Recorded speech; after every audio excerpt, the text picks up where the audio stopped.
Pemirsa, bantuan dana kreativitas yang dikucurkan pemerintah Kabupaten Badung serangkaian perayaan Nyepi tahun ini tidak mesti dimanfaatkan untuk pembuatan ogoh-ogoh. Bantuan dana tersebut dapat digunakan untuk menyelenggarakan Restelangu. Kepala Disbud Badung IGD Eka Sudarwite mengatakan pihaknya menerima aspirasi dari beberapa desa adat dan seketruna terkait pengrupukan di tahun 2024 ini yang bertepatan dengan Hari Umanis Kuningan dan keesokannya adalah Nyepi. Sehubungan dengan hal tersebut, seketruna yang tidak membuat ogoh-ogoh tetap bisa mengajukan proposal dan menyesuaikannya dengan kearifan lokal daerah yang disebut Drestelangu. Menurutnya, Sketrune yang tidak membuat ogoh-ogoh tetap diperbolehkan mengajukan proposal dan menyesuaikannya dengan kearifan lokal daerahnya.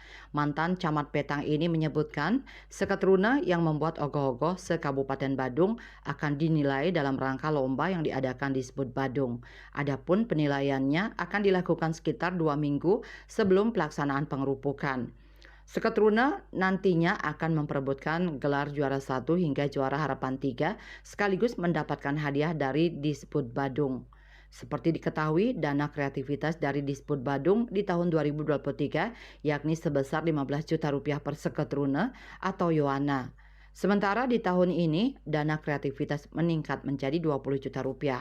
Anggaran dana kreativitas bersumber dari APBD tahun 2024 sebesar 11 miliar 600 juta rupiah. Pengajuan permohonan bantuan dana kreativitas dari Sketrune dan Yohana pun sudah dilakukan sejak Maret 2023 lalu.